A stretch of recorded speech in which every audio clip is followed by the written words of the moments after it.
Olá pessoal, me apresentando, eu me chamo Thomas, sou neurologista e neuroradiologista intervencionista, que é a área da medicina que estuda e trata as doenças cerebrovasculares, via endovascular, né? Cirurgia como se fosse um cateterismo cardíaco, mas para o cérebro e o pescoço.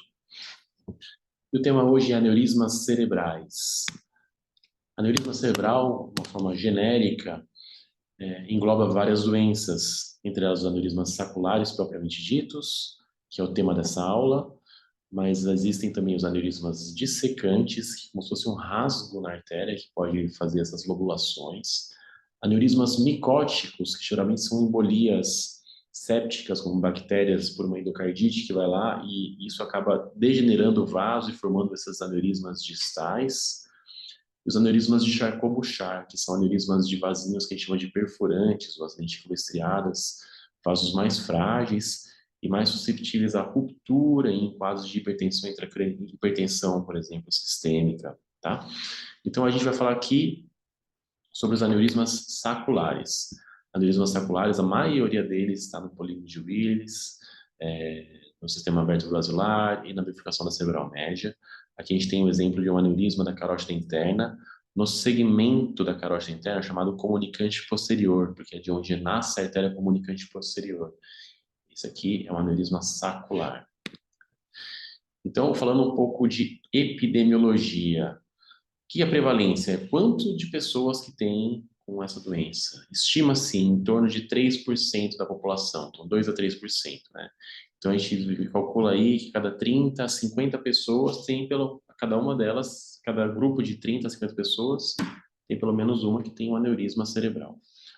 O risco de ruptura por ano chega a 1,4%. E o detalhe é que esse risco ele é cumulativo, tá bom? Isso aqui em estudos de corte, que avaliaram pacientes com aneurismas cerebrais e acompanharam esses pacientes anualmente. Apesar de que, com essa prevalência e com o número de aneurismas rotos que a gente tem na epidemiologia, estima-se um número um pouco menor. Então, aí talvez esse número esteja um pouco superestimado. E os riscos desse aneurisma romper, para a gente avaliar isso, a gente tem que ver uma série de fatores que eu vou detalhar um pouco mais aqui, como qual a população que a gente está estudando, se o paciente tem hipertensão, qual que é a idade do paciente, as características do aneurisma, como o tamanho do aneurisma, a localização do aneurisma, se o paciente já teve um HSA, que é o tipo de sangramento provocado pelo aneurisma, se já teve esse HSA prévio ou não. Outros fatores, como o crescimento desse aneurisma ao longo do tempo, irregularidades do aneurisma, se ele tem uma realce ao contraste na ressonância, isso quer dizer que tem um processo inflamatório do aneurisma, alguns aspectos anatômicos do aneurisma em relação ao vaso que ele é portador e por ele mesmo, e algumas doenças associadas com rins policísticos, alguns hábitos como tabagismo e etilismo. A gente sabe que, a grosso modo, fatores de risco modificáveis, ou seja, que eu faço, que eu posso contribuir para uma ruptura, são hipertensão, tabagismo e etilismo. Hipertensão, eu consigo controlar, tabagismo é algo, hábitos, né, que a gente consegue controlar, tá?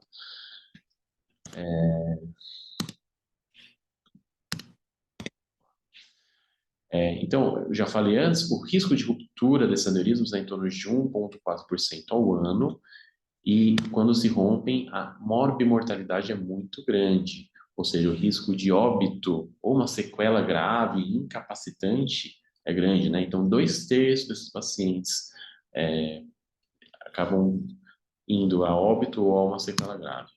E o que a gente precisa ver? Uma série de fatores, como a localização do aneurisma, aqui de verde, locais que rompem menos, como a carótida interna, tá? Então, o aneurisma do segmento oftálmico da carótida interna é um aneurisma de um risco menor. Já um aneurisma igual do desenho que eu fiz lá prévio, do segmento comunicante posterior, aqui no segmento comunicante da carótida interna, é um aneurisma com maior risco, ou os aneurismas do vértebro basilar e até da, da comunicante anterior também são aneurismas com maior risco de ruptura. O tamanho do aneurismas pequenos, leia-se menores do que 7 milímetros, tem o risco mais baixo de romper do que os aneurismas maiores de 10 ou de 20 milímetros. A conformidade ou anatomia do aneurisma. Aneurismas que têm lobulações, eles também apresentam maior risco de ruptura. E aneurismas que crescem na evolução, então fez uma ressonância um ano, fez uma radiografia, uma ressonância no ano seguinte, e ele cresceu, esse aneurisma está suscetível a um risco maior de ruptura. Aspectos do aneurisma em relação ao vaso portador, como o tamanho do colo e o tamanho da altura pelo tamanho do colo, ou o tamanho do aneurisma pela média do tamanho dos vasos do vaso que ele está, tipo, distal, proximal e algum ramo, isso também está associado ao maior risco de ruptura. E o processo inflamatório em torno do vaso aqui, aneurismas que inflamam rompem mais, ok? Isso aqui é uma meta-análise. O que é meta-análise? Pegaram vários estudos e colocaram em uma data, pegaram esses dados e analisaram e viram quais são os principais fatores de risco para esses aneurismas romperem. É a maior meta-análise, o maior estudo de contingente de pacientes que tem para a gente poder avaliar isso, né? E o que se viu? Faces, score muito criticado, aliás, que não leva em consideração um monte de coisas que eu falei agora nesse slide anterior, mas atualmente é o que tem de mais robusto, que eu vou passar para vocês, tá? Esse score, ele avalia o risco de ruptura em 5 anos. Então, ó, um score de faces baixo, existe a chance de romper ela é mínima. Já um score alto, praticamente um quinto dos pacientes podem sofrer uma ruptura de aneurisma em 5 anos. É bem alto isso, tá? Então, pacientes japoneses ou finlandeses, não sei se por fatores genéticos ou ambientais ou de hábitos, são mais suscetíveis à ruptura.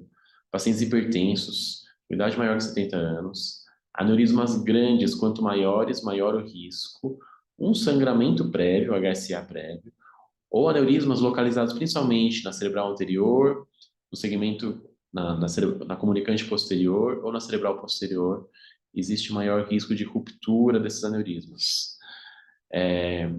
Vocês vão ver, esse score não vale nada, não sei o quê, mas enfim, é o que tem de mais robusto na literatura e sim deve ser considerado quando a gente vai analisar e vai planejar o tratamento de um aneurisma, tá? Por ser muito, por ter muito a desejar e muitas coisas não são avaliadas nesse score, existe um outro score chamado UIATS, que é um score baseado em opinião de especialistas, né? Então, um score que na prática clínica a gente vê que não tem tanta evidência clínica, porque muitas vezes a opinião de especialistas ela se prova errada depois que são feitos estudos mais bem elaborados, com um maior número de pacientes. Mas, enfim, esse score foi montado com uma reunião de experts que avaliou-se aqueles fatores que a gente disse anteriormente e alguns outros que não foram abordados, como consumo de cigarro, outras drogas, outras doenças associadas, como rins policísticos, a dificuldade técnica de um eventual tratamento. E aqui a gente pontua a favor ou contra o tratamento reparador, né, cirúrgico desse aneurisma, para ajudar o médico a decidir se deve ou não tratar o aneurisma. Porque até então, esse paciente muitas vezes, a maioria das vezes, chega no consultório, nunca sentiu nada por esse aneurisma. Os aneurismas, eles geralmente dão sintomas pré-ruptura ou ruptura, ou quando eles são muito grandes e acabam comprimindo estruturas vizinhas. Mas a maioria disparada nunca causou nenhum sintoma. E aneurismas, na sua esmagadora maioria das vezes, não causa dor de cabeça, é uma coisa que confunde muito. Então, fica muitas vezes difícil para o médico decidir, vale a pena ou não tratar esse aneurisma e submeter o paciente a um risco do procedimento em si, porque o procedimento tem risco, tem que pesar na balança. O risco do procedimento, ele é maior do que o risco do aneurisma em si de romper ou não? Esse aneurisma, ele deve ser tratado logo porque existe um risco elevado de ruptura. Então, é essa grande decisão e aí que a gente tem que ter muito cuidado, muito amor ao trabalho, e a gente saber discernir e indicar o melhor tratamento ao paciente, de forma a não levar maior risco aonde já existe, ok? Bom, e como que seria o tratamento desses aneurismas? Pode ser um tratamento reparativo ou um acompanhamento, que a gente chama de follow-up, né? A gente, para decidir isso, todos aqueles aspectos que eu comentei antes, desses dois scores e outros, a gente avalia o risco de ruptura, o risco do procedimento em si, a expectativa de vida do paciente, a qualidade de vida que o paciente atualmente está, e a gente pode ver, expectante, por exemplo, um aneurisma com baixíssimo risco de romper na carótida interna ao segmento oftálmico de 2 milímetros, totalmente regular, a gente fazer um controle desses fatores de risco. Se o paciente é tabagista, parar de fumar, parar de fumar. Se o paciente é etilista, incentivar o paciente a diminuir ou suspender a ingestão alcoólica. Tá? Controle rigoroso da pressão arterial. Tem estudos que mostram que a cada 10 milímetros de mercúrio que a gente diminui da pressão sistólica, existe uma diminuição de risco de 7% de ruptura, né? Então, o controle de 7 a 8%. Então, existe o controle pressórico, ele é imprescindível para quem tem aneurisma cerebral, tá? E o tratamento do aneurisma invasivo, vamos dizer assim, ele pode ser cirúrgico, aberto, uma cirurgia aberta mesmo, ou um tratamento endovascular, tá? A gente vai por dentro da artéria e vai lá e repara isso. O cirúrgico é assim, é um clipe metálico que vai lá e clampeia bem no colo, ou seja, no pescoço do aneurisma. E o tratamento endovascular, ele tem algumas opções que devem ser analisadas de acordo com a localização, com o tipo do aneurisma, enfim.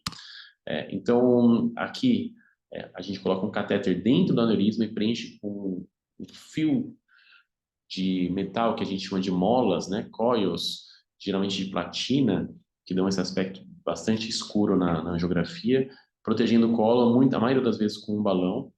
Esse método, a gente, hoje em dia, foi o que iniciou a era endovascular do tratamento dos aneurismas.